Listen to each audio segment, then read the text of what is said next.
हमारे उपनिषदों में एक कहानी है और ये कहानी ओशो भी बहुत सुनाया करते थे। उनके कई किताबों में आपको ये कहानी मिल जाएगी। एक बहुत पुराने समय में एक बालक हुआ श्वेत केतु। बहुत अच्छा, बहुत शालीन, बहुत पढ़ने में बहुत अच्छा। उसके पिता ने, जो कि एक ब्राह्मण थे, उनको अपने बच्चे को गुरुकुल भेजा पढ़ाई के लिए।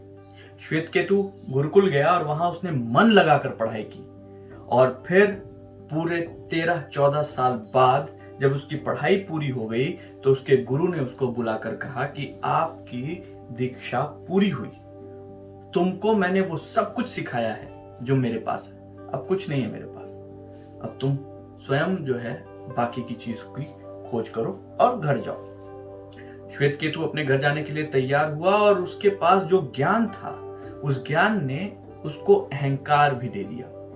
श्वेत केतु उसी अहंकार और ज्ञान के साथ अपने घर पहुंचा। घर पहुंचते ही उसने सबसे पहले पिता से ही मुलाकात की, क्योंकि पिता सामने बैठे हुए थे।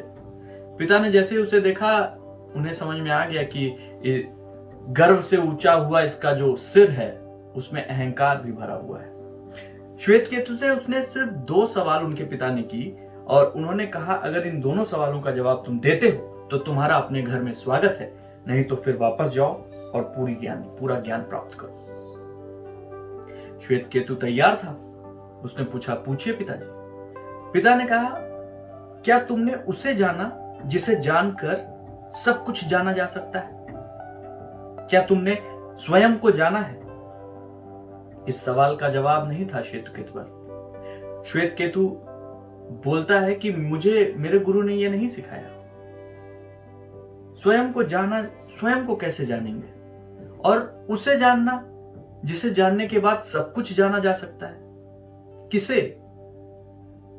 पिता मुस्कुराए और बोले कि तुम्हारी दीक्षा भी पूरी नहीं हुई है, तुम वापस जाओ। श्वेत केतु वापस अपने आश्रम गया। आश्रम में गुरु को उसने सारी बात बताई।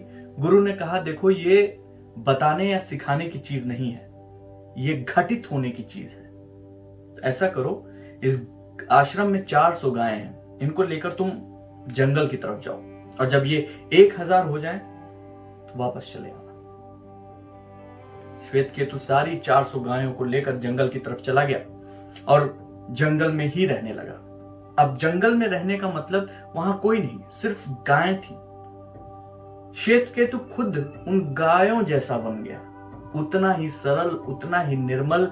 दिमाग की जितनी भी चीजें उसको सिखाई गई थी, जितनी भी गूढ़ बातें सिखाई गई थी, सब कुछ एकदम पानी हो गया और वो एकदम निर्मल हो गया। उसके दिमाग में स्थिति ये हो गई कि उसने जो गिनती थी वो भी भूल गया।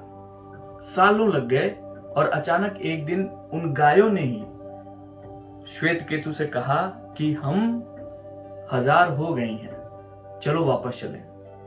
श्वेत केतु उनके साथ वापस आया। आश्रम में जब गिनती करने के लिए गुरु ने कहा तो शिष्यों ने गिनती की और फिर बताया कि महाराज पूरी 1000 गायें। तो आश्रम के गुरु ने कहा कि ये 1000 नहीं, 1001 गायें हैं, क्योंकि इन गायों के बीच में श्वेत केतु भी खड़ा है और वो भी गायों जैसा ही निर्मल हो चुका है। और उसके बाद श्वेत केतु वहां से जब वो घर गया तो उसके मन में, उसके आचरण में, उसके विचारों में इतनी सरलता थी कि उसको देखते ही उसके पिता ने उसका पैर छुआ और कहा कि तुमने अपने आप को जान लिया है। कहने का मतलब यह है कि खुद को जानना है तो आपको अपने साथ थोड़ा वक्त बिताना पड़ेगा। थोड़ा समय निकालिए और अपने साथ, जो आप हैं, अपने साथ वो वक्त बिताइए।